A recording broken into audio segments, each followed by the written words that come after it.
Assalamualaikum warahmatullahi wabarakatuh. Bertemu kembali dengan saya, Ibu Siti Tienti Wahyuni Nasution, Magister Pemikiran Islam dalam bidang studi Sosiologi di SMA Islam An-Nizam, Medan. Apa kabar anak-anak? Semoga semua dalam keadaan sehat walafiat, tetap semangat belajar sosiologi. Karena sosiologi wonderful. Nilai sosial. Anak-anak, pasti kamu pernah mendengar ya, orang berkata barang itu bermutu, berharga, dan bernilai. Jadi sesuatu dikatakan bermutu, berharga, dan bernilai apabila barang tersebut berguna atau baik menurut orang yang menilai. Contoh, uang dikatakan berharga karena dengan menggunakan uang, orang dapat mencukupi kebutuhan hidup seperti membeli makanan, pakaian, dan rumah. Buku dikatakan berharga karena melalui buku, cakrawala berpikir manusia dapat terbentuk. Selain itu, buku juga memberi banyak informasi yang kita butuhkan. Nah, anak-anak ibu yang ibu sayangi, dalam ilmu sosiologi, nilai mengandung pengertian yang lebih luas. Nilai atau value dalam konteks sosiologi berhubungan dengan pertanyaan mengapa dan bagaimana suatu kondisi dapat terjadi di masyarakat. Contoh, mengapa orang tega memukul supporter tim lawan hanya karena kesal tim sepak bola kesayangannya kalah. Terus, mengapa orang rela mengorbankan nyawa untuk membela kepentingan rakyat miskin?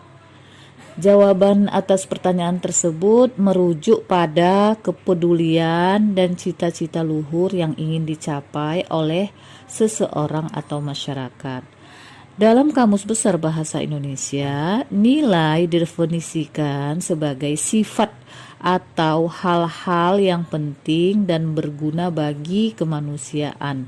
Sementara itu, nilai budaya dan nilai sosial didefinisikan sebagai konsep abstrak mengenai masalah dasar yang sangat penting dalam kehidupan manusia. Dalam sosiologi, nilai didefinisikan sebagai konsepsi atau pemikiran abstrak dalam diri manusia mengenai apa yang dianggap baik dan buruk. Contohnya, orang menganggap menolong orang lain adalah perbuatan baik, sedangkan mencuri adalah perbuatan buruk. Dengan demikian, perbuatan saling menolong merupakan sesuatu yang bernilai dalam kehidupan masyarakat. Nilai dalam kehidupan masyarakat inilah yang disebut nilai sosial. Nah, berikut pendapat para ahli tentang pengertian nilai.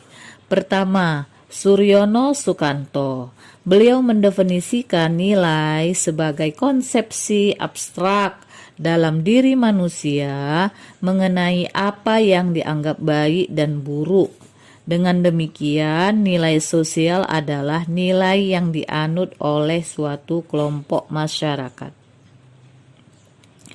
Kedua, Kimball Young merumuskan nilai sosial sebagai unsur-unsur abstrak dan sering tidak disadari oleh apa yang benar dan penting dalam masyarakat.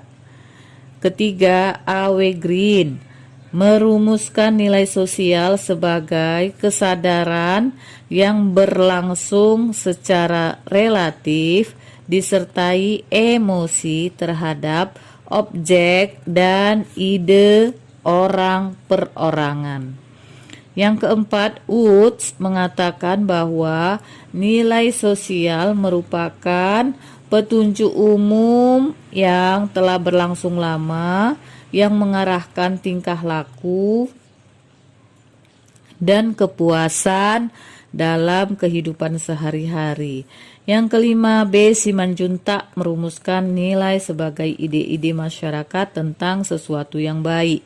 Yang keenam, Robert M.Z. Lawang mengatakan bahwa nilai adalah gambaran mengenai apa yang diinginkan, pantas, berharga, dan memengaruhi perilaku sosial orang-orang yang memiliki nilai tersebut. Ketujuh, C. Kluckhohn melihat bahwa semua nilai kebudayaan pada dasarnya mencakup hal-hal berikut. Yang pertama, nilai hakikat hidup manusia. Contoh, ada manusia yang beranggapan bahwa hidup itu indah. B. Nilai hakikat karya manusia. Contoh, ada manusia yang beranggapan bahwa manusia berkarya demi harga diri. Yang ketiga, nilai hakikat kedudukan manusia dalam ruang dan waktu. Contoh, ada manusia yang berorientasi pada masa lalu atau masa depan. Keempat, nilai hakikat hubungan manusia dengan alam. Yang kelima, nilai hakikat hubungan manusia dengan sesamanya. Contoh, ada manusia yang berorientasi pada individualisme. Oke, sekarang kita masuk ciri-ciri dan fungsi nilai. Ciri-ciri nilai sosial adalah sebagai berikut. 1. Konstruksi masyarakat sebagai hasil interaksi antar warga masyarakat. Yang kedua, disebarkan antara sesama warga masyarakat, bukan bawaan individu sejak lahir. Yang ketiga, terbentuk melalui sosialisasi atau proses belajar. Yang keempat, bagian dari usaha pemenuhan kebutuhan dan kepuasan sosial manusia. Yang kelima, dapat memengaruhi perkembangan diri seseorang. Yang keenam, memiliki pengaruh yang berbeda antar warga masyarakat. Yang ketujuh, cenderung berkaitan satu sama lain dan membentuk sistem nilai. Menurut Dr. Andes Suprapto, fungsi nilai sosial sebagai berikut. Yang pertama, dapat menyumbangkan seperangkat alat untuk menetapkan harga sosial dari suatu kelompok. Yang kedua, mengarahkan masyarakat dalam berpikir dan bertingkah laku. Yang ketiga, penentu terakhir manusia dalam memenuhi peranan-peranan sosial. Nilai sosial dapat memotivasi seseorang untuk mewujudkan harapan sesuai dengan perannya sebagai individu dan anggota masyarakat.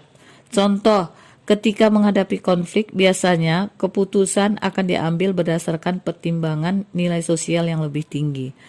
Yang keempat, alat solidaritas di kalangan anggota kelompok atau masyarakat. Dengan nilai tertentu, anggota kelompok akan merasa sebagai suatu kesatuan. Yang kelima, alat pengawas atau kontrol perilaku manusia dengan daya tekan dan daya mengikat tertentu agar orang mau berperilaku sesuai dengan sistem nilai. Pembagian nilai. Coba kamu perhatikan ya nak, masyarakat di sekitarmu, nilai-nilai apa saja yang dianut masyarakat, dapatkah kamu mengategorikannya? Nah, untuk membantu kalian ya, berikut diuraikan pembagian nilai yang berlaku dalam masyarakat.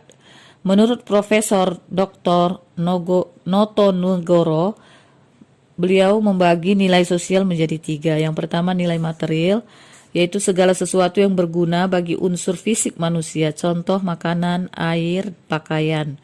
Nilai material relatif lebih mudah diukur dengan alat ukur, contoh mengukur isi dengan liter. Yang kedua, nilai vital, yaitu segala sesuatu yang berguna bagi manusia untuk mengadakan kegiatan dan aktivitas. Contoh, buku dan alat tulis bagi pelajar atau mahasiswa, kalkulator bagi auditor, dan motor bagi tukang ojek motor. Itu namanya nilai vital. Nah, yang ketiga ada nilai kerohanian. Apa itu nilai kerohanian? Yaitu segala sesuatu yang berguna bagi batin atau rohani manusia. Nilai kerohanian antara lain, yang pertama nilai kebenaran yang bersumber pada akal manusia. Yang kedua nilai keindahan,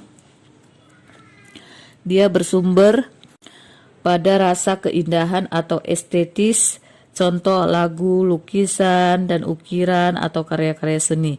Yang ketiga, nilai kebaikan atau nilai moral yang bersumber pada kodrat manusia seperti kehendak dan kemauan, contoh menolong orang yang terkena musibah. Yang keempat, nilai religius yang bersumber pada kepercayaan dan keyakinan manusia. Nilai ini adalah nilai ketuhanan yang tertinggi dan mutlak sifatnya. Nah, selain pembagian nilai menurut Profesor Dr. Noto Negoro di atas, nilai juga dapat dibedakan berdasarkan cirinya, yaitu nilai dominan dan nilai yang mendarah daging. Nilai dominan adalah nilai yang dianggap lebih penting dibandingkan nilai lainnya. Ukuran dominan atau tidaknya suatu nilai didasarkan pada hal-hal berikut. Yang pertama, banyaknya penganut nilai tersebut. Contoh, sebagian besar masyarakat menghendaki perubahan ke arah reformasi di segala bidang kehidupan, seperti bidang politik, hukum, ekonomi, dan sosial. Ya. Nah, yang kedua, lamanya nilai tersebut dianut atau digunakan. Contoh, sejak dahulu hingga sekarang, tradisi sekaten di Surakarta dan Jogja untuk memperingati kelahiran Nabi Muhammad SAW selalu dilaksanakan di alun-alun keraton dan di samping Masjid Agung. Yang ketiga, tinggi rendahnya usaha pemberlakuan nilai tersebut. Contoh, menunaikan ibadah haji merupakan kewajiban bagi umat Islam yang mampu, oleh karena itu umat Islam selalu berusaha untuk melaksanakannya. Prestise atau kebanggaan. Ini yang nomor 4. Prestise atau kebanggaan penganut nilai tersebut di masyarakat. Contoh, memiliki mobil atau barang lain yang bermerek terkenal dapat memberikan kebanggaan atau prestise tersendiri bagi seseorang. Yang kedua, nilai yang mendarah daging adalah nilai yang telah menjadi kepribadian dan kebiasaan sehingga seseorang menjalankannya tanpa melalui proses berpikir atau pertimbangan lagi, melainkan secara tidak sadar. Nilai ini biasanya telah tersosialisasi sejak kecil. Dengan demikian, apabila seseorang tidak melakukannya, ia akan merasa malu dan tahu bersalah. Nilai ini masuk ke diri seseorang karena keteladanan yang diberikan orang yang dekat atau tokoh yang dikagumi. Contoh yang mendarah daging, misalnya, kepala keluarga yang belum mampu memberi nafkah keluarganya akan merasa sebagai kepala keluarga yang tidak bertanggung jawab, atau guru akan merasa gagal dalam mendidik siswa jika melihat muridnya tidak berhasil dalam ujian akhir atau kenaikan kelas. Dan ada juga beberapa ahli yang membagi nilai atas nilai imaterial dan nilai material. Nah, semoga pembahasan kita tentang nilai sosial bisa kamu pahami ya, dan kamu bisa menerapkan atau mengaplikasikannya dalam kehidupan sehari-hari. Demikian pembelajaran hari ini. Sampai jumpa di video pembelajaran berikutnya. Jangan lupa like, comment, and share video ini. SMA Islam An-Nizam, unggul, cerdas, islami. Assalamualaikum warahmatullahi wabarakatuh.